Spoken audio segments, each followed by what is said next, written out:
তোমাৰ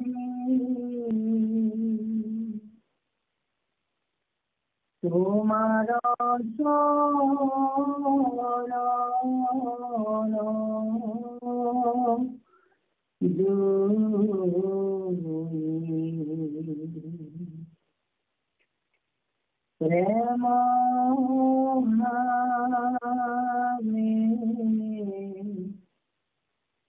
স্মৰণ দুৰ্লভ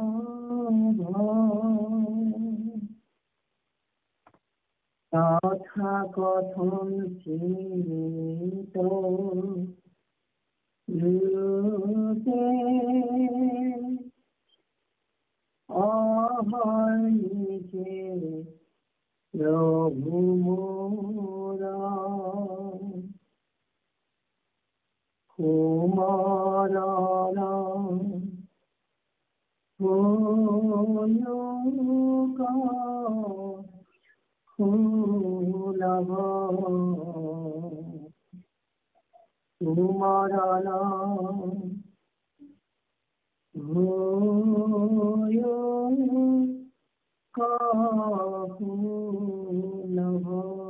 কৃষ্ণ কৃষ্ণ হৰি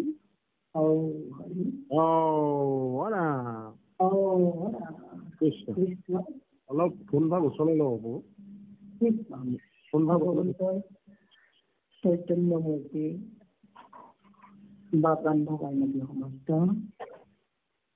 জয় জয়কে আপোনাৰ সদৌতি মহামহন্তৰ চৰণ যুগলত আমি অভাজনে ভক্তি ভৰা সেৱা নিবেদিছো। ভকতি প্ৰসাদ পাবৰ কাৰণে প্ৰত্যুষতে সকলোৱে সমৰ্থ হৈ এক মহান তত্ত্ববোধৰ অনুষ্ঠান ভকতি প্ৰসাদত আমি সকলোৱে মন প্ৰাণ ঢালি এই অনুষ্ঠানত সংযোগ হৈ আছো। এই যে ভকতি প্ৰসাদ অনুষ্ঠানৰ পৰম শ্ৰদ্ধাৰ সঞ্চালক বা মুখ্য উপদেষ্টা বা সম্পাদক বা উপসভাপতি বা প্ৰমুখ কৰি ভকতি প্ৰসাদৰ পৰিয়ালৰ সমস্ত বাপাই চৰণত আমি আমাৰ শিৰিত হৈ সেৱা জনাইছো। ভকতি প্ৰসাদ অনুষ্ঠানত ভক্তি প্ৰদীপ গুৰুজনাৰ অমূল্য অৱদান, ভক্তি প্ৰদীপ শাস্ত্ৰ গ্ৰন্থ আদি প্ৰিয়ংশ পাঠৰ কাৰণে আমাৰ নিচিনা মহামূৰ্খমতীক আপোনাহত মুনিজনীয়ে সন্ত মহন্তজনে আজ্ঞা কৰিছো।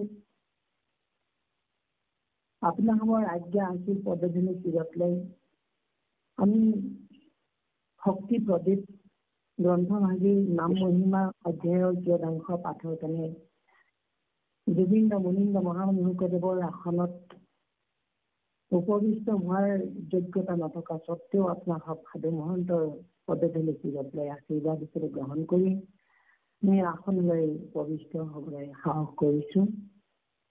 আৰু এই অনুষ্ঠানত শ্ৰীমন্ত শংকৰদেৱ সংঘৰ কাণ্ডাৰী প্ৰধান সম্পাদক বাদ থকা বুলি অৱগত হৈছো। পাঁচজনৰ চৰণতো আমাৰ সেৱা নিবেদিছো। শ্ৰীমন্ত শংকৰদেৱ সংঘৰ সকলো জিলা শাখাৰ পৰা উপস্থিত থকা শ্ৰদ্ধাৰ সুব্যাখ্যাকাৰ বিশ্লেষক পাঠক সকলো বাপাই চৰণতো আমাৰ সেৱা নিবেদিছো। আৰু আপোনাৰ সমস্ত চৰণত পুনৰবাৰ সেৱা জনাই আমি ভক্তি প্ৰদীপ গ্ৰন্থভাগীৰ ২৬৬ নম্বৰ পদত যি যোৱাকালি পাঠ হৈ গৈছে তাৰ পিছৰ অংশ আমি পাঠলৈ আগবাঢ়িবৰ কাৰণে যত্নপৰ হৈছো। Krishna Krishna Krishna Hari Hari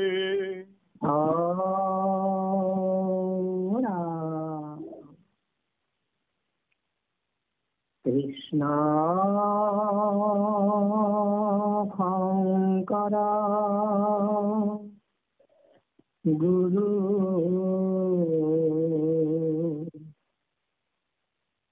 Hari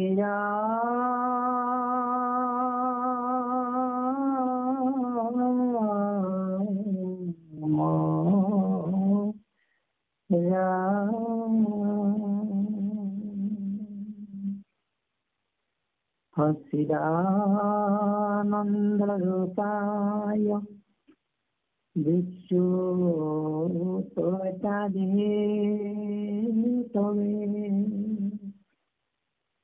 তাপত্ৰয়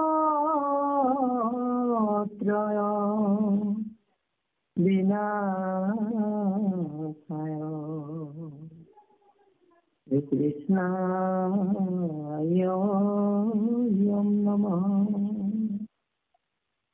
Hare Krishna, Yom Namah. Hare Krishna, Yom Namah.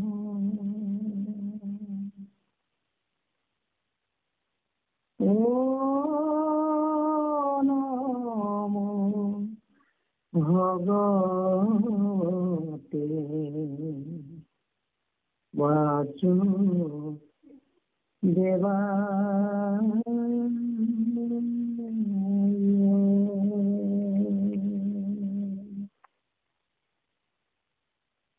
কলিযুগ সৰ্বজনা ভকতিহে মহাধন আন জপ যজ্ঞ ধৰ্ম ধান্দা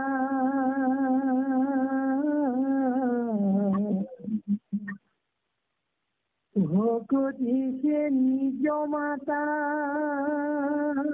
ভকতিছে গতি দাতা জানি ভকতিক গলে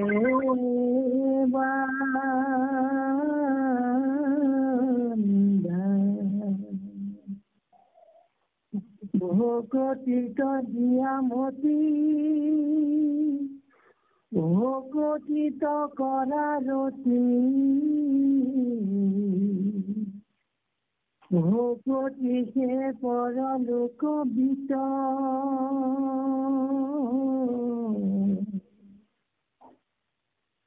কৰিও ভকতিত হেন হে ভকতিত মৰণতো মেৰুই কদাচি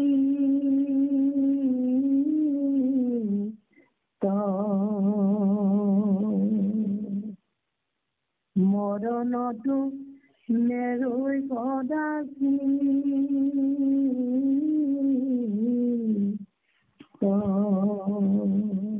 কৃষ্ণ মেধিবা ফোনভাগ অলপ ওচৰলৈ ল'বচোন মেধিবা শুনিছেনে কৃষ্ণ মেধিবা কৃষ্ণ অকণমান ফোনভাগ ওচৰলৈ ল'বচোন ঠিক আছে শুনিছেনে এইবাৰ কৃষ্ণ হয় ফোনভাগ অলপ ওচৰলৈ ল'লে হ'ব কৃষ্ণ হয় কৃষ্ণ কৃষ্ণ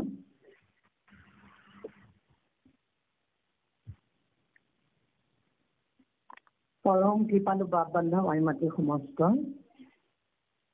ভক্তি প্ৰদীপ আপোনালোকে সকলো জ্ঞাত আপোনালোক গুণী জ্ঞানী সন্ত মহন্ত ভক্তি প্ৰদীপ সম্পৰ্কে বহু কথাই অৱগত আমি অভাজনে আজি যিহেতু ভক্তি প্ৰদীপ গ্ৰন্থৰ কিছু অংশ পাঠৰ কাৰণে আমাৰ সৌভাগ্য আহিছে সেয়েহে আমি ভক্তি প্ৰদীপ আমি এই শব্দটোৰ অৰ্থ সকলোৱে অনুধাৱন কৰিছো হওক সকলোৱে জানিছো হওক ভক্তি অবিহনে ঈশ্বৰক পোৱা নাযায়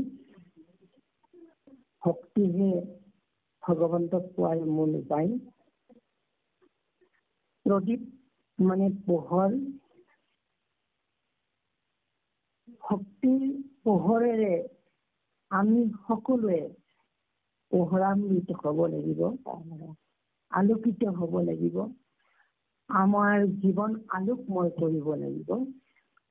আমাৰ জীৱন সুন্দৰ আলোকিত কৰিবৰ কাৰণে একমাত্ৰ উপায় হৈছে ভক্তি। কৃপালু গুৰুজনাই সেইকাৰণে ভক্তিক মহাধন বুলি কৈছে। ভক্তিক আমাৰ নিজৰ মাতৃৰ নিচিনা বুলি কৈছে। ভক্তিয়ে আমাৰ জীৱনৰ গতি প্ৰদান কৰোতা গতিদাতা বুলি কৈছে। সেইবাবে ভক্তিক আমি গলত বান্ধিব লাগে বুলি কৈছে। ভক্তিত আমাৰ মনটো লগাই দিব লাগে বুলি কৈছে।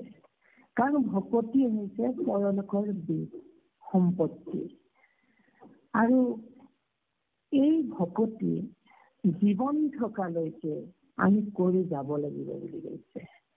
সেইকাৰণে ভক্তি সম্পৰ্কে আমাৰ ভাৰতবৰ্ষৰ বৈষ্ণৱ সাহিত্যৰ দুখন সৰ্বোৎকৃষ্ট গ্ৰন্থ আমি সকলোৱে জানো হওক, সেয়া হৈছে নাৰদ ভক্তিসূত্ৰ আৰু সান্দিল্য ভক্তিসূত্ৰ। এই দুখন গ্ৰন্থৰ উপৰিও আমাৰ গুৰুজনাই ভক্তি ৰত্নাকৰ ভট্টদেৱে ভক্তি বিবেক শাস্ত্ৰ ৰচনা কৰিছে। তাৰোপৰি আমাৰ আজিৰ যিখন মহাগ্ৰন্থ ভক্তি প্ৰদীপ, কৃপালু গুৰুজনাই গৰুড় পুৰাণৰ পৰা সাৰাংশ গ্ৰহণ কৰি ভক্তি প্ৰদীপ শাস্ত্ৰ ৰচনা কৰিছে। ঠিক তেনেদৰে মাধৱ পুৰুষে ভক্তি ৰত্নাৱলী শাস্ত্ৰ ৰচনা কৰিছে। গতিকে ভক্তিৰ স্বৰূপ নিৰ্ণয় কৰিবলৈ আমাৰ এই যে নাৰদ ভক্তিসূত্ৰ আৰু সান্দিল্য ভক্তিসূত্ৰ, এই দুখন গ্ৰন্থৰ উপৰিও আমাৰ গুৰুজনাৰ আজিৰ ভক্তি প্ৰদীপ গ্ৰন্থ ভাগি একেবাৰে উপাদেয় মহাগ্ৰন্থ। গতিকে আমি ভক্তি মানে সকলোৱে জানো হওক, ভক্তি হৈছে ঈশ্বৰৰ প্ৰতি পৰম অনুৰক্তি। অনুৰক্তি মানে অনুৰাগ, যাক অসমীয়াত আমি ধাউতি বুলি কওঁ। ভগৱন্তৰ প্ৰতি অনুৰাগ জন্মোৱাটো, অনুৰাগ মানে ধাউতি জন্মোৱাটো। ধাউতি শব্দটো সংস্কৃত ধাৱতী শব্দৰ পৰা আহিছে। এই ধাৱতী শব্দ মানে লৰি গৈছে। আমি ভক্তিৰ জৰিয়তে ভগৱন্তৰ ওচৰলৈ দৌৰি গৈছো। সেয়েহে আমি ভগৱন্তৰ কথা শুনিবৰ বাবে, ভগৱন্তক চাবৰ বাবে আমাৰ মনটো উদ্বেলিত হৈ আগবাঢ়ি গৈছে, লৰি গৈছে। সেই কথাটোকে আমি ধাউতি শব্দৰে অৰ্থ কৰিব পাৰোঁ। ধাউতি শব্দৰ জৰিয়তে যি ভগৱন্তৰ প্ৰতি আমাৰ আগ্ৰহ, আমাৰ ধাউতি কেনেকে বাঢ়ি গৈছে, সেইটোকে অনুৰাগ বা অনুৰক্তি বুলি কৈছে। গতিকে এই অনুৰাগ শব্দটোৰ আৰু মূল অৰ্থটো আমি যদি বিচাৰিবলৈ যাওঁ, ৰাগ শব্দটো আকৌ মূল ৰঞ্জন ধাতুৰ পৰা উৎপত্তি হৈছে। তাত ন প্ৰত্যয় যোগ হয় এই ৰাগ শব্দটো হৈছে। এতিয়া ৰঞ্জন মানে ৰঙুৱা বা কিবা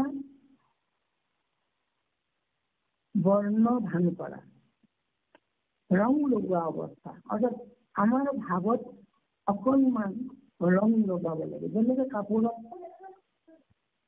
আমি ৰং লগালে এখন উজ্জ্বল ৰঙচুৱা বস্ত্ৰত পৰিণত হৈ যেনে সেই কাপোৰখনৰ পৰিসৰাটো বেলেগ ধৰণে বৃদ্ধি কৰে, ঠিক তেনেদৰে ভগৱন্তৰ প্ৰতিও আমাৰ মনটো বেলেগ ভাৱনাৰে, ভকতিৰ ভাৱনাৰে ভগৱন্তৰ মনত, ভগৱন্তৰ প্ৰতি আমি ৰঙাব লাগে, মনটো লগাব লাগে। সেইবাবে আমি এই ৰঞ্জন ধাতুৰ জৰিয়তে আমি বুজিব পাৰো যে আমাৰ মনটো ভগৱন্তৰ চৰণলৈ যাবৰ কাৰণে আমাৰ ৰঙীন হৈ গৈছে। এই ৰঙীন শব্দটোৱে আমাক কি প্ৰকাশ কৰিছে যে আমাৰ মনটো আনন্দিত হৈ গৈছে, ভাল লাগি গৈছে। যেনেদৰে কিবা এটা ভাল বস্তু দেখিলে ভাল লাগি থাকে, ঠিক তেনেদৰে ভক্তিটোতো আমাৰ মনটো যেতিয়া লগাই দিম তেতিয়া ভাল লাগি গৈ থাকিব। সেইটোৱে আচলতে অনুৰাগ বা অনুৰক্তি। যেনেদৰে ভকতি প্ৰসাদত প্ৰতিদিনে আমাৰ মনটো ভকতিত লগাই দিবৰ কাৰণে আগ্ৰহান্বিত হৈ আছে, অনুৰাগ বৃদ্ধি হৈ গৈ আছে। এখনৰ উপৰি এখন ভক্তি শাস্ত্ৰ গ্ৰন্থ আমি পাঠ আৰু শ্ৰৱণ কীৰ্তন কৰাৰ কাৰণে ভকতি প্ৰসাদ এই মহত্বপূৰ্ণ অনুষ্ঠানে যেনেদৰে আমাক সকলোকে অনুৰাগ বঢ়াই তুলিছে। প্ৰতিদিনে ৰাতিপুৱা 5:45 বা 5:50 লগে লগে আমি যেনেদৰে অনুৰক্তি কৰি আহিছোঁ, অনুৰাগ যে আমি ভকতি প্ৰসাদত সোমাব লাগে, সোমাই পেলাই আমি ভক্তিৰ ৰস আস্বাদন কৰিবৰ কাৰণে ইতিমধ্যে বিভিন্ন শাস্ত্ৰ গ্ৰন্থ এই ভকতি প্ৰসাদৰ মঞ্চৰ জৰিয়তে আমি সকলোৱে শ্ৰৱণ কীৰ্তন কৰি আহিছোঁ। হওক, গতিকে এনেধৰণে আমি এই ভক্তিৰ প্ৰতি যিটো অনুৰাগ অনুৰক্তি আমি বঢ়োৱাৰ এই ব্যৱস্থাটোকে আমাৰ মনটো ভক্তিৰ ফালে লৈ যোৱা বুজাইছে। গতিকে আমি ভক্তিৰ স্বৰূপ সম্পৰ্কে মৰ্জি সান্দিল্য সূত্ৰটো আমি পাইছোঁ যে সান্দিল্যমূলীয়ে দেখা হা পৰানুৰক্তি নিশ্চয় ভক্তি ভগৱন্তৰ প্ৰতি পৰম অনুৰক্তি ভক্তি বুলি কৈছে। আৰু নাৰদ ভক্তি সূত্ৰত তাত কৈছে যে ভক্তিটো আকৌ অকণমান বেলেগকে দেৱৰ্ষি নাৰদে প্ৰকাশ কৰি কৈছে হা তস্মিন পৰম প্ৰেম ৰূপা, অৰ্থাৎ ভগৱন্তৰ যি পৰম প্ৰেম ভাৱনা সেইটোকে অৰ্থ প্ৰকাশ কৰি কৈছে। গতিকে প্ৰেম ভাৱনাত চিত্তৰ দ্ৰৱণ হ'ব লাগিব, চিত্তৰ বিগলন হ'ব লাগিব। আমি ভগৱন্তৰ প্ৰতি ভক্তি যেতিয়া কৰিম আমি প্ৰেমত উদ্বাউল হৈ যাব লাগিব, প্ৰেমত চিত্ত দ্ৰৱীভূত হৈ যাব লাগিব। গতিকে এইটো প্ৰেম দ্ৰৱীভূত হৈ গ'লে কি ভক্তিটো প্ৰেমলৈ ৰূপান্তৰ হয়। হৃদয়খন মৰমত বিগলিত হৈ গ'লে কি প্ৰেমলৈ পৰিণত হয়। গতিকে ভক্তিৰ লগত প্ৰেমটো নিহিত হৈ থাকিব লাগিব। সেইকাৰণে আমাক মাধৱ পুৰুষে এই যে প্ৰেম ৰূপা যিটো ভক্তি, যাক মাধৱ পুৰুষে ঘোষাৰ প্ৰথমটো ঘোষাতে লিখিছে ৰসময় ভক্তি বুলি। প্ৰেমত ৰস আছে, চিত্তৰ বিগলন ঘটে। গতিকে এই ৰসময় ভক্তিটোত আমাৰ কি আছে, পৰম আনন্দ আছে, পৰম প্ৰেম আছে।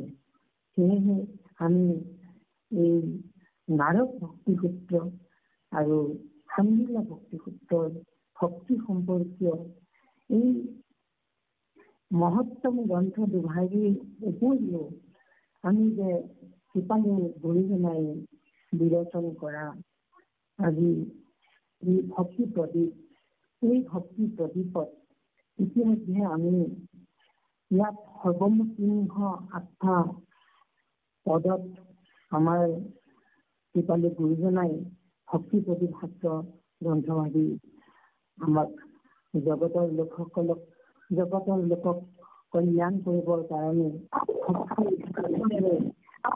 সকলোৱে আলোকিত হ'বৰ কাৰণে ভক্তি প্ৰদীপৰ মূল তত্ত্ব কিছু কথা আমালৈ আগবঢ়াইছে। আমি সকলোৱে জানো হওক যে ইয়াত ভকতৰ লক্ষণ কেনেকুৱা, ভাগৱত ধৰ্মৰ লক্ষণ কেনেকুৱা, নামৰ মহিমা কেনেকুৱা, এই সকলোবিলাক কথা আমাৰ এটা সুন্দৰ মনোৰম কাহিনীৰে আগবাঢ়ি গৈছে। যিটো কাহিনীত আমি সকলোৱে উপলব্ধি কৰিব পাৰোঁ যে ভক্তিৰ ক্ষেত্ৰত যে জাতি অজাতিৰ বিচাৰ নাই। এগৰাকী চান্দালিনীয়ে যে ভক্তিৰে ভগৱন্তক কেনেকে বধ কৰিব পাৰিছে, এনেকুৱা সুন্দৰ মনোৰম কথোপকথন আমি ভক্তি প্ৰদীপৰ জৰিয়তে পাবলৈ সক্ষম হৈছোঁ। গতিকে কৃষ্ণ অৰ্জুন সংবাদৰ মাজেৰে গোটেই ভক্তি প্ৰদীপৰ তত্ত্ব কথাবিলাক আমাৰ সকলোৰে বাবে উপকাৰ সাধিবৰ বাবে গুৰুজনাই আমাক কৃষ্ণ অৰ্জুনৰ মাজৰ কথোপকথনৰ জৰিয়তে ভক্তিনো কি বস্তু, ভক্তি আমাৰ কেনেকে কোনফালে লৈ যায়, এই সকলো কথা ইয়াত প্ৰকাশ কৰিছে। গতিকে সেই বাপাইমতীসকল আহকচোন আমি ভক্তি কি ৰৈ গৈছিলে সেই কথাখিনি আমি আকৌ পাঠৰ মাজলৈ যাওঁ। কৃষ্ণ ৰাম ভক্তিপদে শ্ৰী শ্ৰী কৃষ্ণায় নমো। The person you are speaking with has put your call on hold.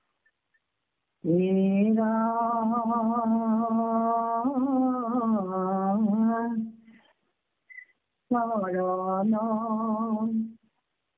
পঙ্কজ যেন নবপদ মকুশ শরণর নুপুর রঞ্জে। The person you are speaking with has put your call on hold. Please stay on the line. आप जिस व्यक्ति से बात कर रहे हैं उसने आपकी कॉल को होल्ड पर रखा है। कृपया लाइन पर बने रहें।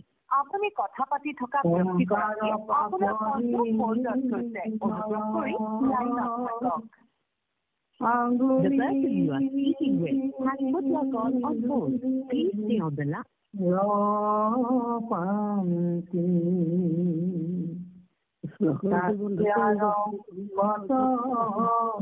নখ চন্দ্রেক রে কান্তি রাম রত্ন জন্তি জলে প্রতিয়া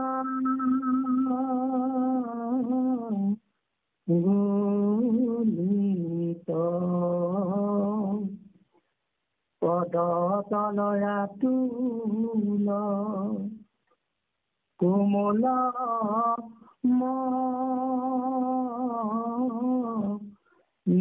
মনিত ধ্বজ বজ্র জব আৰু অমল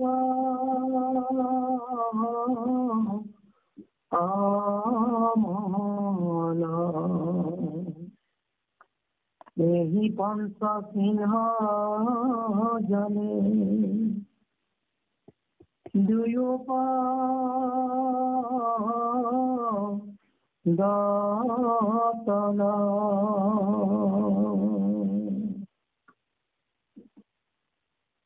এৰা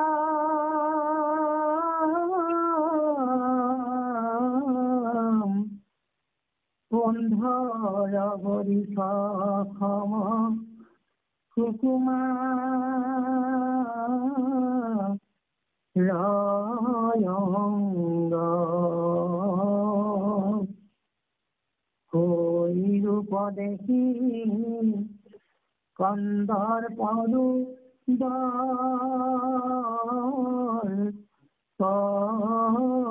ভঙ্গ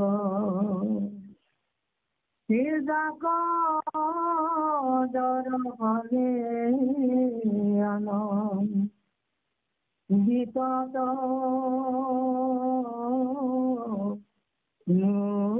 মন ভকত জনৰ গীতু হৃদয় ভূষণ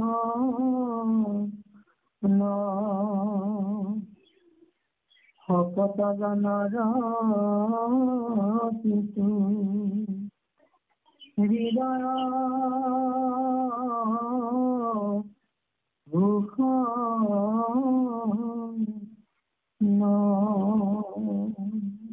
কৃষ্ণ। পৰম সেৱাভাজন বাপদান্ধ মাতৃ সমস্ত ভগৱন্ত কৃষ্ণক আমি এই মুহূৰ্তত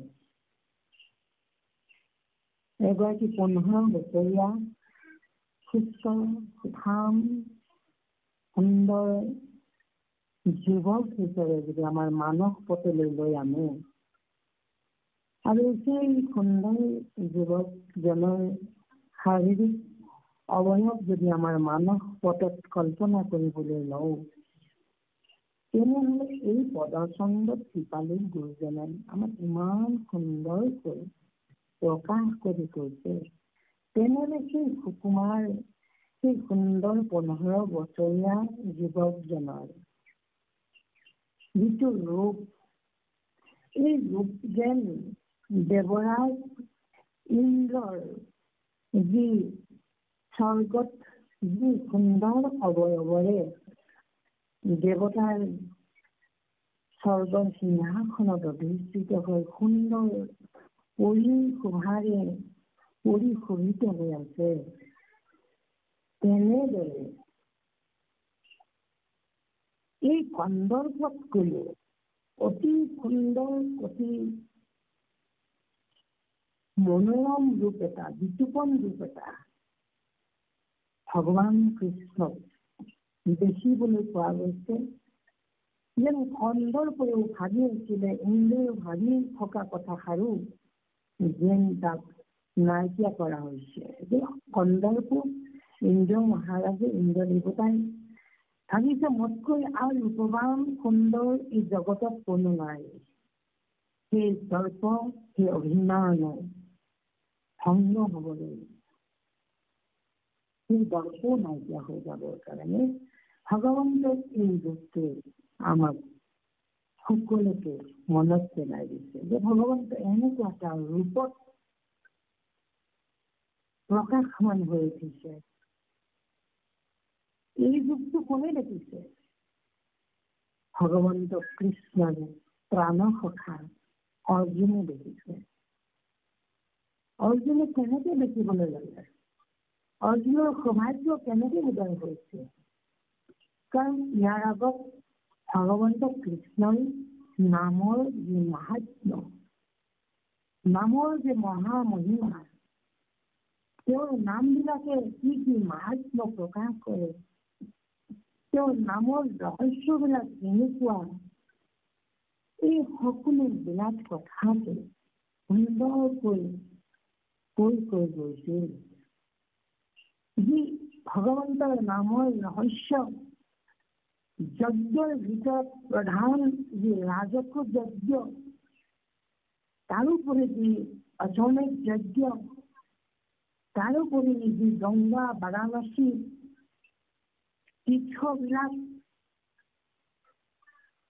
এই সকলোবিলাকক ম্লান কৰি পেলাই কেৱল ভগৱন্ত কৃষ্ণৰ যি নাম, নামৰ সাধনাৰে, নামৰ জৰিয়তে যে সকলো পাবলৈ সক্ষম হয়, সকলোৱে যে নামৰ প্ৰতি বিশ্বাসী হ'ব লাগে, নাম যে অবিনাশী, নামেই যে আমাক সকলোকে তৰাব পাৰে, এনেকে নামৰ মহিমা বখানি ভগৱন্তই পিছত কবলৈ সক্ষম হ'ল যে মই নিজেই নিজৰ নামৰ মহিমাৰ কথা কৈ অন্ত কৰিব নোৱাৰো। মই নিজৰ নামৰ মহিমা মই নিজেই বুজি নাপাওঁ।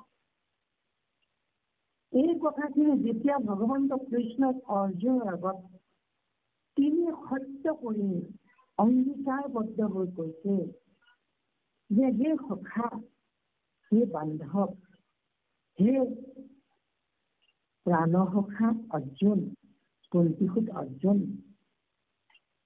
মোৰ নামেই জগত উদ্ধাৰ কৰিব পাৰে।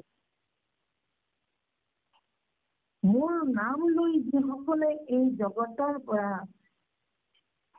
মেলানি মাগিব বিচাৰিছে, মোৰ লগত তেওঁ বাস কৰিব পাৰিব, সেয়া মোৰ বৈকুণ্ঠ পৰি তাত নিবাস কৰিব পাৰিব। গতিকে তোমাক মই নামৰ বিষয়ে এইখিনিকে কথা কলো। আৰু এনেকে কৈ ভগৱন্তই 10 ভাৰ সত্য অংগীকাৰ কৰিছে। সত্য সত্য সত্য সত্য নিষ্ঠ মানি, সত্য সত্য সত্য সত্য সত্য বোলে মানি, কোটি কোটি কামৰ পাপে, কোটি কোটি পাপৰ নামে সংসাৰৰ, নাম বিনে নাই হতি সংসাৰ তাৰক। এনেকে তেওঁৰ নামৰ জৰিয়তে কোনটো নামেৰে কিমান কোটি পাপ হৰণ হয়, এই সম্বন্ধে ইতিমধ্যে অৰ্জুনৰ আগত বিস্তাৰ কৰি পৰম প্ৰভু ভগৱন্ত কৃষ্ণই প্ৰকাশ কৰি গৈছে। এনেকে কৈ যোৱাৰ পিছত ভগৱন্ত কৃষ্ণ যে তেওঁৰ লগতে আছে, অথচ তেওঁৰ ইমান মহা মহিমা আছে, ইমান মাহাত্ম্য আছে, তথাপিও ভগৱন্ত কৃষ্ণই কিয় যে এই কথাটো উপলব্ধি কৰিব পৰা নাই, তাকে ভাবি নিজে অকণমান অনুশোচনাত দগ্ধ হৈছে। এইজন জগতৰ মহাহৰি ভগৱন্ত কৃষ্ণ অথচ মোৰ লগতেই থাকে। তেনেহলে মই আজিও কিয় বুজি পোৱা নাই এইজন কৃষ্ণ কোন?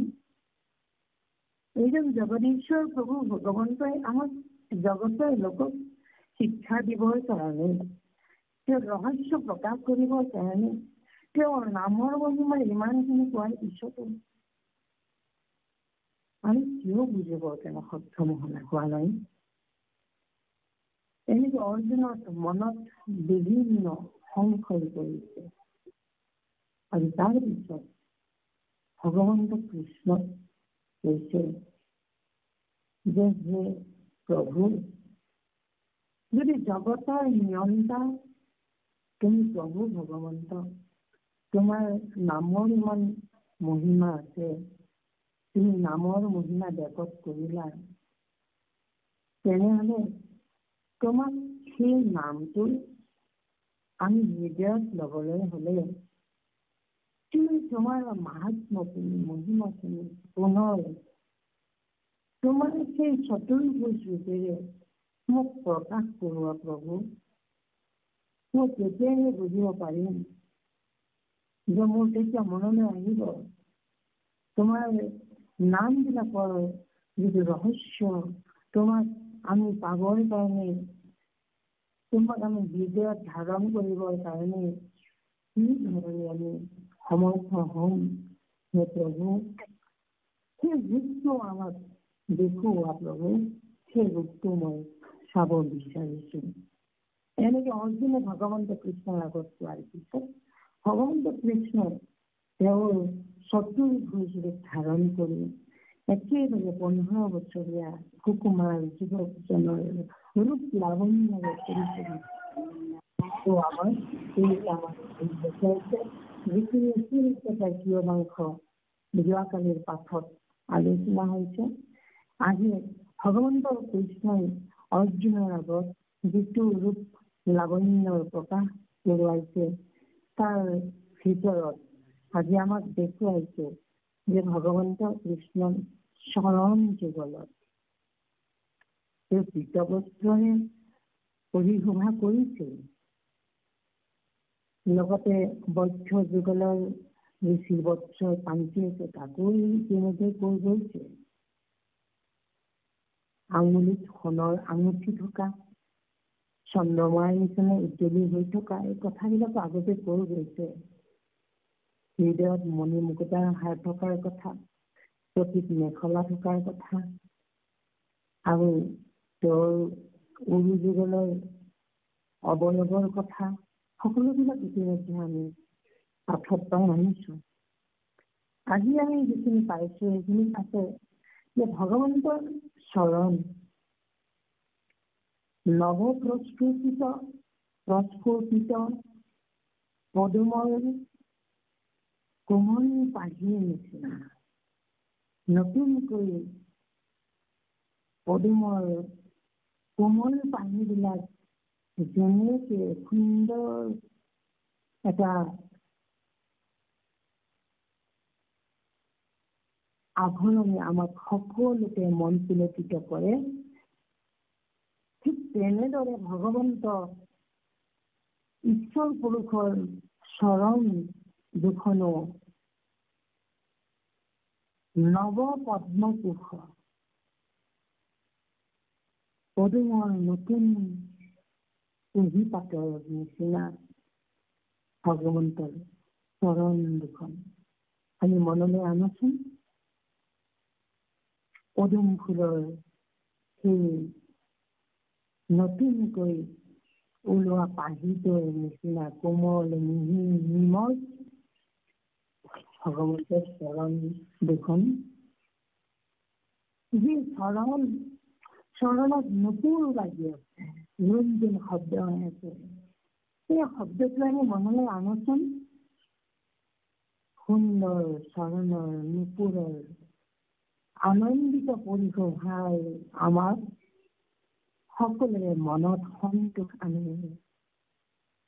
চৰণ কমল যেন নৱ পদ্ম কুসুম, যাব দেখি ভকতৰ পৰম সন্তোষ।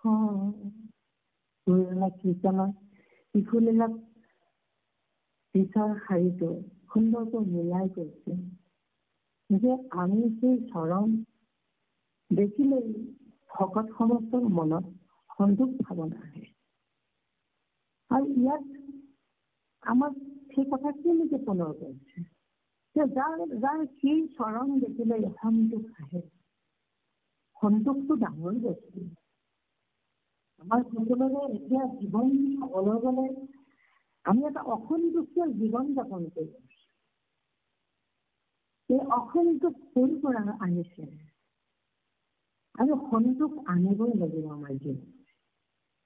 সন্তোষ যদি আনিব লাগে, সন্তুষ্টি যদি আমাৰ জীৱনলৈ আনিব লাগে, আমি ভকতি কৰিব লাগিব। কৃপালী গুৰুজনা মাধৱপুৰ শিকাইছে, শুনিও সজন শাস্ত্ৰসাৰ, সকলে সম্পত্তি জানা তাৰ, হৰি ভক্তিৰকে সন্তোষ। এই ভকতি প্ৰসাদ একো শুনাই নাই।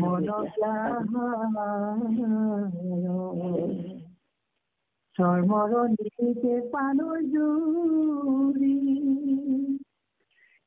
চৰণ ঢাকি জন যেন ভূমি শৰ্মা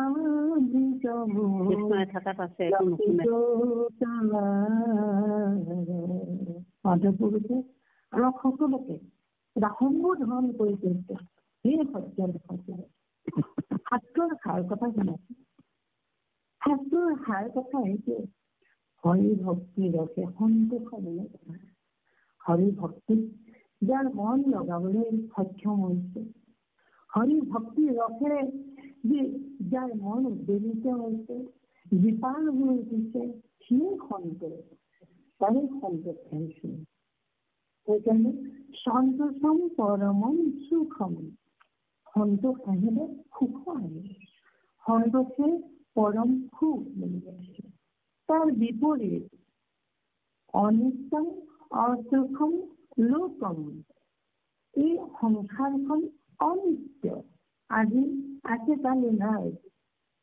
আমি এই অনিত্য, আমি নিজে অনিত্য, সংসাৰ অনিত্য। অনিত্যম অসুখম লোকম। এই সাংসাৰিক লোকসকল আমি অসুখী, সুখ নাই, সন্তোষ নাই, অসন্তোষী। কিয়? সংসাৰখন যে অনিত্য, অনিত্য সংসাৰৰ আমিবিলাক যে অনিত্য, তেনেহলে নিত্য কোন? তুমি শুদ্ধ বুদ্ধ নিত্য নিৰ্মল নিৰ্গুণ দেৱ প্ৰাণ প্ৰভু পীতাম্বৰে। এই যে কেৱল নিত্য চিৰশাশ্বত শুদ্ধ বুদ্ধ নিৰ্মল কোন? ভগৱন্ত কৃষ্ণ। তেনে সেই নিত্য শাশ্বত ভগৱন্ত কৃষ্ণক ভজন কৰিলে আমাৰ মনলৈ সন্তোষ ভাৱনা আহে। আপুনি কথা আমাৰ জীৱনত সন্তোষ লাগিবই। কাৰণ অসন্তুষ্ট প্ৰাণীৰ নখন্দে ন দুখ ত্ৰলৈকৰ লক্ষ্মী পালে নাহি তাৰ সুখ।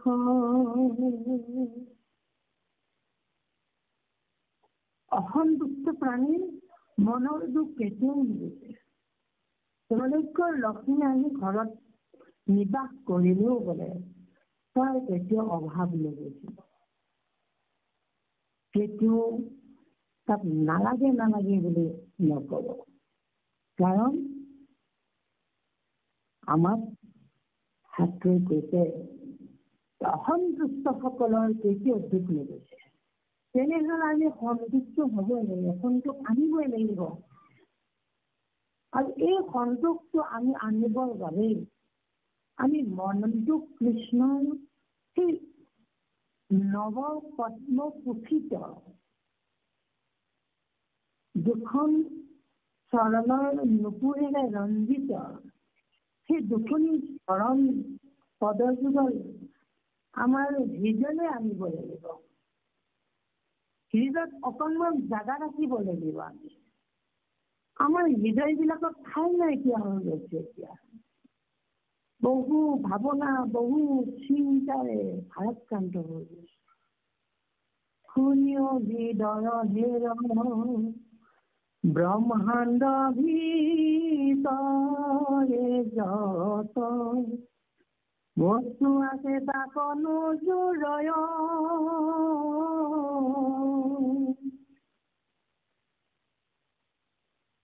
এই হৃদয়খনকো আত্ম উপদেশ দি মাধৱদেৱে কৈছে তাকতে যে কৃষ্ণ নামৰ ফুল অমৃত দিয়া সন্তোষক লভিও হৃদয়। এই কৃষ্ণ নাম লৈ সেই হৃদয়ত সন্তোষ গ্ৰহণ কৰ। কাৰণ তোক ব্ৰহ্মাণ্ডৰ যিমান বস্তু আছে তোক কেতিয়াও নজৰে। হয়, ফেৰীৱালাবিলাকে ৰাস্তাৰে যেতিয়া আহে টিলিঙাটো বজাই দিয়ে, পেঁপাটো বজাই দিয়ে। সকলোৱে জানো হওক যে বেপাৰী আহিছে, কাপোৰ কিনিব লাগে। বেপাৰী আহিছে, হৰেক মানৰ বস্তু কিনিব লাগে, বাচন বৰ্তন কিনিব লাগে। ফেৰীৱালা আহিছে, বিস্কুট বেপাৰী আহিছে, বিস্কুট কিনিব লাগে। হয়, আমি বাটলৈ ওলাই যাওঁ, প্ৰয়োজনীয় বস্তুটো প্ৰয়োজন হলে কিনি লওঁ। চব লাগে আমাক, নলগা বস্তু একোৱেই নাই, চব লাগে।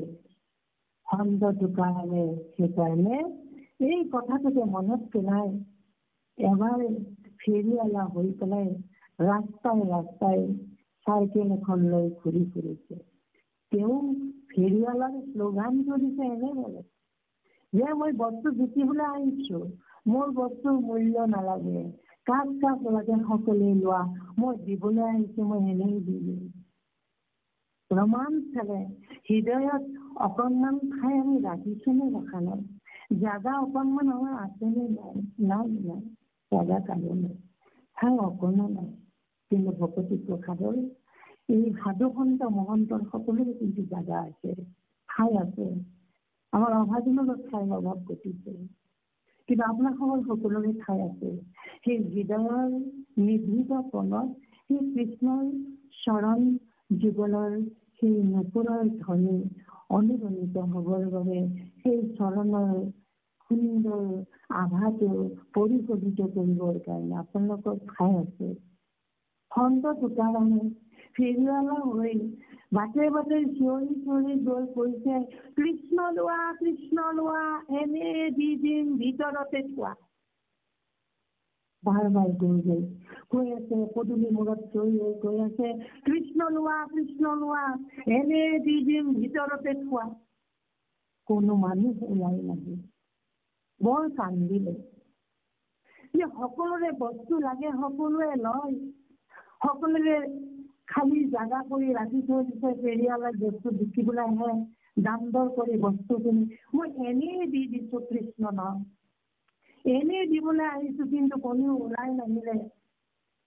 খিৰিকিৰে চালে কোনোবা পাগল আহিছে। কৃষ্ণক আৰু বিক্ৰী কৰা বস্তু নেকি? কৃষ্ণক ললে আমাৰ হব কি? কৃষ্ণক পালে আমাৰ হব কি? নাই, কৃষ্ণক কোনেও নললে। আমি কৃষ্ণক ল'বৰ কাৰণে এই হৃদয়ত ঠাই কিয় নিদিওঁ? আমি কৃষ্ণক হৃদয়ত ল'বৰ বাবে আমি ঠাই অকণমান ৰাখিবই লাগিব। সেই ঠাইখন বহু ডাঙৰ ঠাই নালাগে। ভগৱন্ত কৃষ্ণৰ যি চৰণ পদ্ম, সেই ঠাইখিনি যদি আমি ৰখাৰ কিনে আচুতীয়াকৈ ৰাখি থৈ দিওঁ, তেনেহ'লে আমি সন্তোষ হমেই। যাক দেখি ভকতৰ পৰম সন্তোষ। এই নাৰাখাৰ কাৰণে আমাৰ অসন্তোষবিলাক আহে। সন্তোষ আনিব লাগিব। সন্তোষ আনাৰ কাৰণে মহত্তমপূৰ্ণ উপায় হৈছে ভগৱন্ত কৃষ্ণৰ চৰণ। কৃষ্ণ দয়াচাৰো লক্ষ্মীৰ নিবাস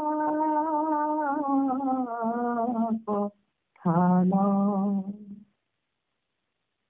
মুখ নয়নৰ পান পাত্ৰ, দিগপাল সমস্তৰ আশ্ৰয়তে নৰ বাবু। ভকতৰ পাদ পদ্ম মাত্ৰ।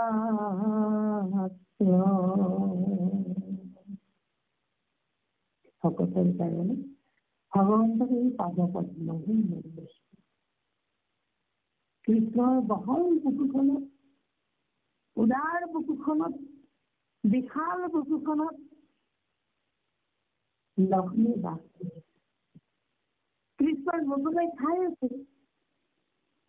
কৃষ্ণই যদি কাৰোবাৰ কাৰণে সদয় হৈছে, কাৰোবাৰ দিন বুলি ভাবিছে, লক্ষ্মী নিদিয়াকৈ থাকিব নোৱাৰে। কৃষ্ণৰ মুখৰ ইংগিতত লক্ষ্মী আমাক ধন ধাম সা সম্পদ যি বিচাৰক, যি প্ৰয়োজন, অপ্ৰয়োজনীয় খিনি নিদিয়ে, প্ৰয়োজনীয় খিনি দিয়ে। কৃষ্ণৰ মুখলৈ চাই দিগপাল সকলে কৃষ্ণৰ বাহুলৈ লক্ষ্য কৰি পেলাই দিয়ে। দশ দিগপাল, পূব, পশ্চিম, উত্তৰ, দক্ষিণ, উধ, অৰ্ধ, ইখন, নৰি, এনেকে সেইবিলাকক কৃষ্ণই যিফালে ইংগিত কৰে সেইফালে নদন দমন কৰি ভৰাই দিয়ে, উপচাই দিয়ে। কিন্তু ভকতৰ কাৰণে কেৱল ভগৱন্ত কৃষ্ণৰ পাদ পদ্ম। এই পাদ পদ্মকে আমি হৃদয়ত লৈ কৃষ্ণৰ চৰণৰ যি সুন্দৰ বৰ্ণনা আমাক দিছে, তাৰপিছত কৈছে ৰত্ন জয়ন্তী জলে প্ৰতি আঙুল ভগৱন্তৰ এই ৰঙচুৱা যি নখৰ চন্দৰে কান্দি সুন্দৰ সুশোভিত হৈ আছে, তাত আকৌ প্ৰতিটো আঙুলিতে ৰত্নৰ জয়ন্তী চলি আছে। তেওঁৰ ঘড়ী তলোৱাখন অতি কোমল আৰু ৰঙচুৱা ৰাতুল বৰণৰ। সেই ৰাতুল বৰণৰ সেই চৰণ তলত ধ্বজ, বজ্ৰ, জগ আৰু অংকুশ আৰু কমল, এই পঞ্চ সিংহ জড়িত হৈ আছে। একেবাৰে স্পষ্টতাৰে দেখিব পৰা যায় ভগৱন্তৰ চৰণ তলত ধ্বজ, বজ্ৰ, জগ, অংকুশ, কমল। আমাৰ ভজন গ্ৰহণ কৰাৰ সময়ত এই ধ্বজ, বজ্ৰ, জগ, পংকজ, অংকুশৰ সুন্দৰ বিৱৰণ আমাক প্ৰকাশ কৰে। ধ্বজই কি বুজায়, বজ্ৰই কি বুজায়, জগই কি বুজায়, অংকুশে কি বুজায়, কমলে কি বুজায়। গোটেই বিশ্ব ব্ৰহ্মাণ্ডখন ভগৱন্তৰ ভৰিৰ তলৰ এই পঞ্চ সিংহৰ জৰিয়তে প্ৰকাশমান হৈ আছে। পঞ্চ সিংহৰ পৰা যেনেদৰে আমাৰ শৰীৰৰ সকলো তাপ চৰম তলৰ পৰা শিৰলৈকে যদি ভৰিখন কিবা কাৰণত ৰোগাক্ৰান্ত হৈ থকাৰ পিছত শৰীৰ তলোৱাত যদি উত্তাপ নোহোৱা হৈ যায়, সেই উত্তাপ আনিবৰ কাৰণে আমি যেনেকে যত্ন কৰো, উত্তাপহীন হলে চৰম তলত গৰম নোহোৱা হৈ গলে, তাপ নোহোৱা হৈ গলে শৰীৰটো উত্তাপহীন হৈ শৰীৰটো মুমূৰ্ষা অৱস্থালৈ ধাৱমান হৈ শৰীৰৰ যেনেদৰে শৰীৰটোৱে এই পৃথিৱীৰ পৰা যাবৰ কাৰণে, শৰীৰ ত্যাগ কৰিবৰ কাৰণে যেনেদৰে এটা মৃত্যু নামৰ অৱস্থালৈ পৰ্যৱসিত হোৱা যায়, ঠিক তেনেদৰে আমি এই তাপটো সাধাৰণভাৱে বুজিবৰ কাৰণে, এই তাপেই যে আমাৰ জীৱনটোক ৰখাই আছে, জীয়াই ৰাখিছে, ঠিক তেনেধৰণে ভগৱন্ত কৃষ্ণৰ ৰঙা পদতলৰ পঞ্চচিহ্নই গোটেই জগতখন, অখিল ব্ৰহ্মাণ্ড, নিখিল ব্ৰহ্মাণ্ড, অনন্ত কোটি ব্ৰহ্মানন্দ জীপাল কৰি ৰাখিছে, উজ্জীৱিত কৰি ৰাখিছে, জীয়াই ৰাখিছে। কোনে? ভগৱন্তৰ এই ৰঙা পদতলৰ পঞ্চ চিহ্নৰ জৰিয়তে।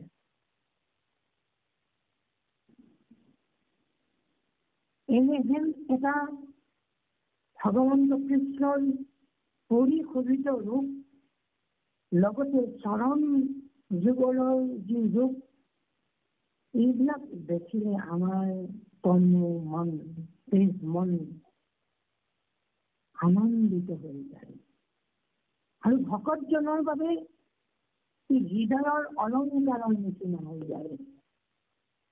আমি অলংকাৰ, বাহ্যিক অলংকাৰ যেনেদৰে পৰিধান কৰো, এই অলংকাৰ যেনেকে আইসকলক নাৰীৰ ভূষণ অলংকাৰ হিচাপে অলংকৃত কৰে, তেনেদৰে ভকতসকলৰ হৃদয়ৰ ভূষণ, হৃদয়ৰ অলংকাৰ হৈছে এই ভগৱন্তৰ গোটেই ৰূপ লাৱণ্য।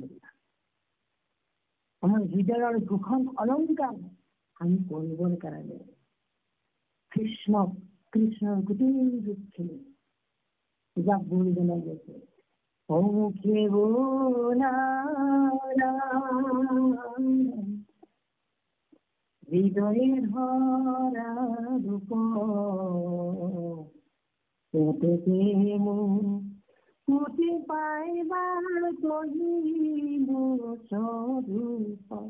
এইটো ৰূপে আমি হৃদয়ক ল'বৰ কাৰণে, হৃদয়ৰ ভূষণ কৰিবৰ কাৰণে, হৃদয়ৰ অলংকাৰ কৰিবৰ কাৰণে আমি চেষ্টা কৰিব লাগিব। তেতিয়া আমাৰ মুক্তি মিলিব। সেইকাৰণে কৈছে ভকত এজনৰ যিটো হৃদয়ৰ ভূষণ, হৃদয়ৰ ভূষণ, হৃদয়ৰ অলংকাৰ হৈছে ভগৱন্ত কৃষ্ণ। এই আনন্দ স্বৰূপ, আনন্দ ঘন, শ্যাম ঘন আনন্দৰ যিটো অৱয়ব, যিটো তেওঁৰ গোটেই শাৰীৰিক অৱয়ব চৰণৰ তললৈকে সকলোবিলাকে হৈছে আমাৰ ভকতৰ বাবে হৃদয়ৰ ভূষণ।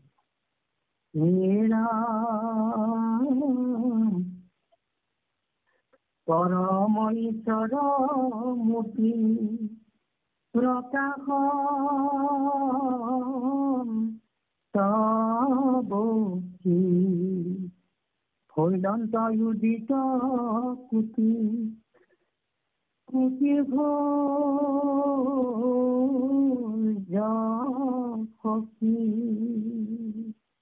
শ্ৰীৰাম নিজ ৰূপে কেশৱে সাক্ষাতে দিলা দেখা, দেখি অৰ্জুনৰ দৰ নাহিলে। এনেকুৱা কৰি পৰম ঈশ্বৰ প্ৰভু ভগৱন্তৰ মূৰ্তিমন্ত হৈ যেতিয়া অৰ্জুনৰ আগত দেখা দিছে, আৰু তেতিয়া যেন কোটি কোটি সূৰ্য চন্দ্ৰৰ পোহৰৰ দৰে পোহৰ প্ৰকাশমান হৈছে, সূৰ্য উদিত হোৱাৰ নিচিনা হৈছে।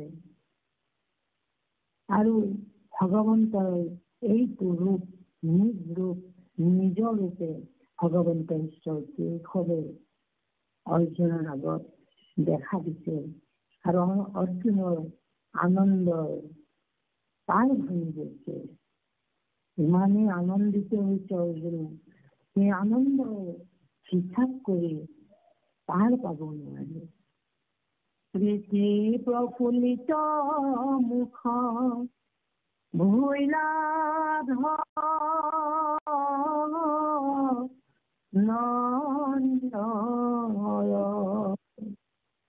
পৰম প্ৰেমত ইয়াতি দ্ৰবিল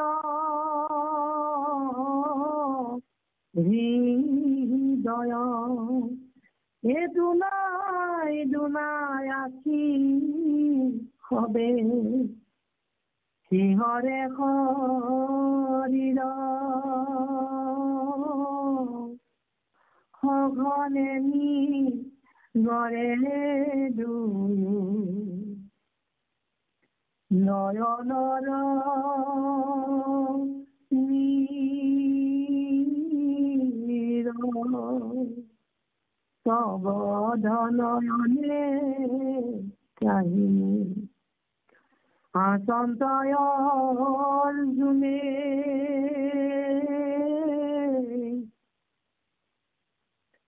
গৰিহন্ত আপোনাক পাণ্ডৱয়া পুনে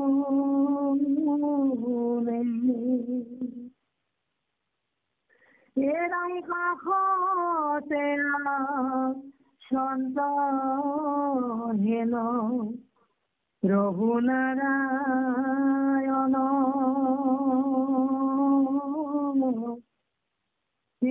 চেনিলো ধিক মোহৰ জীৱন।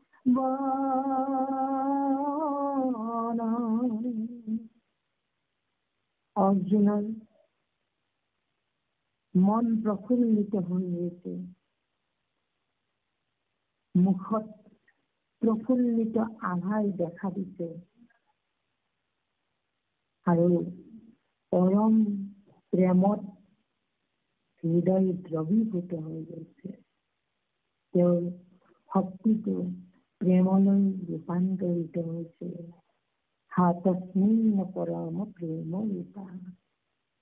ভগৱন্তৰ প্ৰতি যদি পৰম প্ৰেম আহি যায় আৰু সেই প্ৰেমৰ বহিঃপ্ৰকাশ চকুলো ওলাই, তেওঁৰ শৰীৰ শিহৰিত হৈ গৈছে আৰু সঘনে চকুৰ পৰা চকুলো ওলাই গৈছে। আচৰিত হৈ গৈছে অৰ্জুনে, চকুজুৰিৰে কৃষ্ণৰ ফালে চাই চাই নিজকে নিজে কবলৈ গৈছে,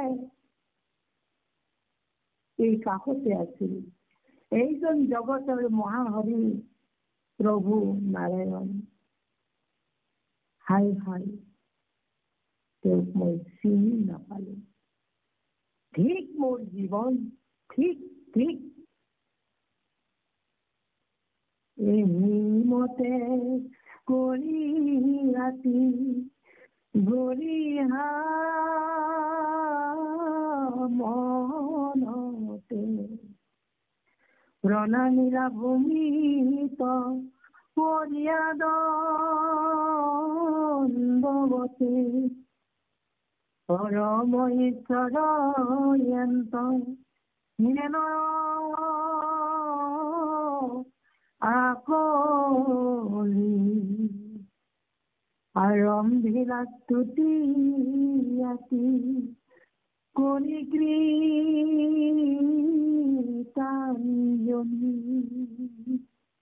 এনেদৰে নিজকে নিজে নিন্দা কৰিছে, ভৎসনা কৰিছে, গৰিহণা দিছে।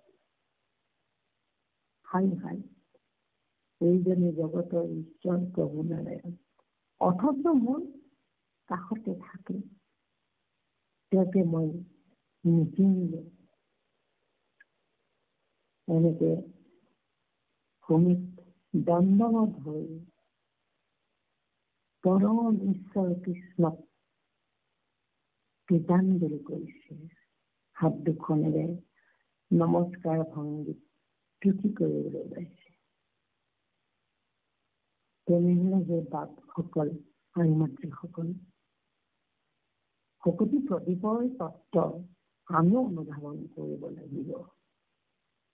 আমাৰো কাষত কৃষ্ণ আছে, কিন্তু আমি নিচিনো, আমি নাজানো। সেইকাৰণে মাধৱ পুৰুষে গোসাঁত জৰিয়তে কৈছে, পাণ্ডৱী গীতাৰ এটি শ্লোকৰ উদ্ধৃতিৰে কৈছে, আত্মনং সততং প্ৰাপ্ত প্ৰাপ্ত বিদ্যয়া তন্নাসে সত্যৱৎ ভাতি চ কণ্ঠবৰণং যথা।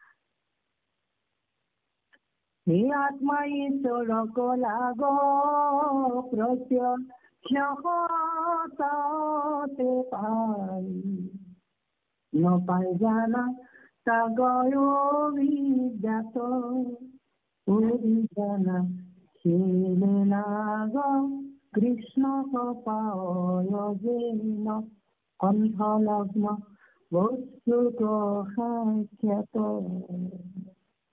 এই ঈশ্বর, এই আত্মা আমার লগত আছে, কিন্তু আমি নাপাও আমার অবিদ্যার কারণে। অবিদ্যা মানে মায়া, অবিদ্যা জনিত সত্য লোক আদি কৰি আতনীয় প্ৰেক্ষণীয়ন্ত কেৱল চিদংগ করতে কর্মে মাত্র জনা পুরুষার্থ মুহূর্ত একেবারে ব্রহ্মলোক পর্যন্ত সত্যলোকলৈকে কি আছে? অবিদ্যা আছে, মায়া আছে। এখানে গরুর পুরাণের একটি শ্লোকত কৈছে, ব্রহ্মাদি দিন পর্যন্ত ভূত রাম চতুর্ভুজং ছয়াতরম ইদং বিশ্বং প্রজিতং যস্য মায়া।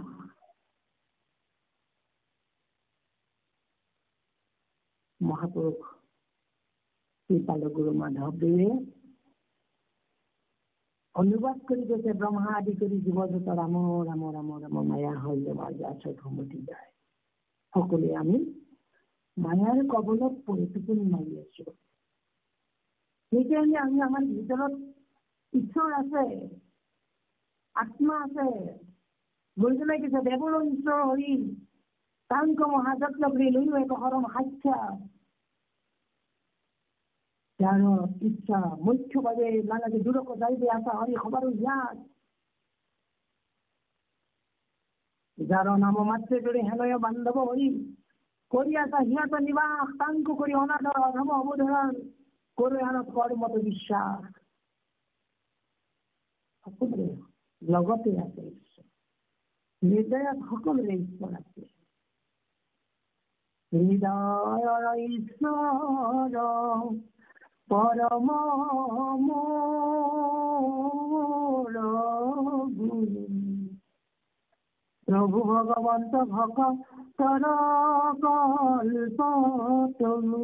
কৃপালু গুৰুজনাই তেওঁৰ গুৰু কোন বুলি কোনোবাই প্ৰশ্ন কৰিলে তাৰ সঠিক সমাধান উত্তৰ ভাগৱতৰ মংগলাচৰণ পদত কৈ গৈছে, হৃদয়ৰ ঈশ্বৰে আমাৰ পৰম গুৰু। তেনেহলে এই ঈশ্বৰ আমাৰ লগত আছে, অথচ আমি ঈশ্বৰক চিনা নাই। ঠিক জীৱন আমাৰ, আমি অভিযোগ কৰিব লাগে আমাৰ ঠিক জীৱন। সেই ঈশ্বৰ আমাৰ লগত আছে, কিন্তু দুৰ্ভাগ্যৰ কথা, এই ঈশ্বৰ সমস্ত প্ৰাণীত আছে, সমস্ত জীৱত আছে। যত দেখা ভূত প্ৰাণী সবেই বিষ্ণু হেনমানি কৰিব লাগে, আমি হিংসা এৰি উপকাৰ কৰিব লাগে, সেই বিষ্ণুক মনত ধৰিব লাগে, ঈশ্বৰৰ নাম শ্ৰৱণ কীৰ্তন কৰোঁতে এতিয়া আমি সংসাৰ বা নিশ্চয় পাব পাৰো। কিন্তু কি কৰিব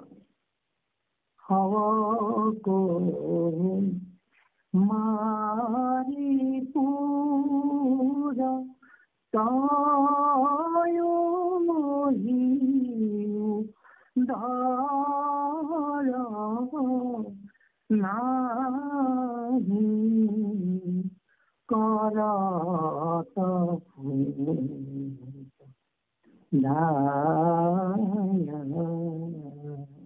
সব আমাৰ উদয় পূৰণেৰ কাৰণে আমি জীবদয়া নকৰো, ফুটেদায় নকৰোঁ।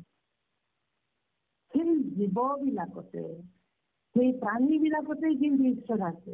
ঈশ্বৰ সৰ্বভূতানাং হৃদ্বিঘাসং ভাময়ং ধাময়ং সৰ্বভূতানি যন্ত্ৰহানি মায়য়া তমেব গচ্ছ সৰ্বভাবেন ভাৰত তৎপ্ৰসাদাৎ পৰম শান্তিং তৎস্বস্তি শাশ্বতম। সকলো প্ৰাণী ঈশ্বৰ আছে। কপিল প্ৰভুৱে কৈছে সমস্ত ভূততে মহি আছো বচনে মোক অৱজ্ঞাপি কৰে যিটো জনে। হে বেদমন্ত্রে প্রতিমাত কর নাহি তার ফল কিছু হবে বিড়ম্বন। পূজে মূল মূর্তি নাই তার ফল যেন ভস্ম আহুতি। পানিক নিন্দা যিটো পানিক নিন্দা মুখৰ যিজনে পূজন। এই যে ভগৱন্ত ঈশ্বৰ কৃষ্ণ সমস্ত প্ৰাণী আমাৰ প্ৰাণীক নিন্দা কৰি ঈশ্বৰক কেতিয়াও পাব নোৱাৰে। এই প্ৰাণী মাত্ৰে আত্মা মাত্ৰে যে ঈশ্বৰ সমস্ত ভূতত ব্যাপী আছে, সমস্ত ভূতত ব্যাপী আছে মই হৰি সবক মানুহ আপুনি বিষ্ণু বুদ্ধি কৰি এই যে ঈশ্বৰ ভাৱনাটো সকলোকে বিষ্ণু বুদ্ধি ভাৱনা কৰিবৰ কাৰণে আমাক গুৰুজনাই নিদৰ্শন দেখুৱাই থৈ গৈছে। নিজে জীৱনত আহি হৈ দেখুৱাই দি থৈ গৈছে। ঠাণ্ডাত পৰা হৰিণাটো মুকলি কৰি দি ব্যাজনৰ উপকাৰ সাধনৰ কাৰণে যে নাৰেঙ্গী আবেলি হৈ গৈছে আমাক গুৰুজনাই আহি হৈ দেখুৱাই গৈছে। কিন্তু তাৰ উপৰি আমাক কৈছে বিশেষত তুমি মনুষ্য গণটো বিষ্ণু বুদ্ধি কৰিব কিয় নোৱাৰা? অন্য প্ৰাণী কুকুৰ শ্ৰীগাল গদ্যভূও আত্মাৰাম কৰিব নোৱাৰা বাৰু। বিশেষত মনুষ্য গণতে যিটো মানে বিষ্ণু বুদ্ধি ভাৱে সৰ্বদাই মান্য কৰে কিয় কৰিব নোৱাৰা? তুমি কৰিবৰ কাৰণে আমি যত্নশীল হ'ব লাগে। সমস্ত প্ৰাণীৰ ঈশ্বৰ এই ঈশ্বৰৰ আমি নিচিনাৰ কাৰণে আমাৰ মাজত হিংসা ঈৰ্ষা অসূয়া নিন্দা ধন্যবাদ নিন্দাবাদ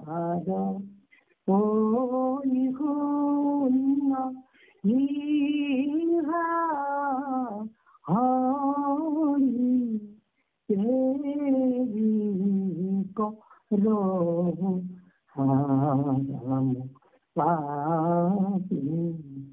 কৰি আছো মই তোমাকেই কৰি আছো। নিন্দা কৈছো না হিংসা ঈৰ্ষা অসূয়া কাৰণ তুমি আছা নহয়। মই যদি কাৰোবাক নিন্দা কৰিছো, কাৰো হিংসা কৰিছো, ঈৰ্ষা কৰিছো, অসূয়া কৰিছো, তাক কৰিছো, তোমাক কৰিছো, কাৰণ তুমি তাত আছা। গতিকে এই ঈশ্বৰক যেতিয়ালৈকে আমি নিচিম, যেতিয়ালৈকে নিবুজে তেতিয়ালৈকে আমাৰ জীৱনত ঠিক ঠিক ঠিক বুলি ক'ব লাগিব। আজি অৰ্জুনে এই স্বয়ং জগতৰ ঈশ্বৰ কৃষ্ণক অচৰতে থকাৰ পিছতে নিচিনাৰ বাবেই যি নিজকে গৰিহণা দিছে আমি নিশ্চয়কৈ এই কথাটো অনুধাৱন কৰিবৰ কাৰণে আত্মাৰূপে সমস্তকে ভগৱান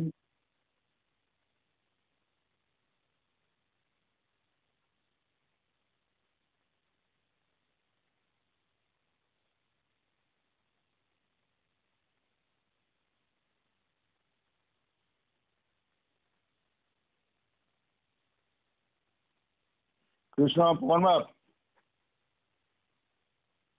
সম্পাদক বাপ পৱন বাবু পৱন বাপ নাই নি কোনো?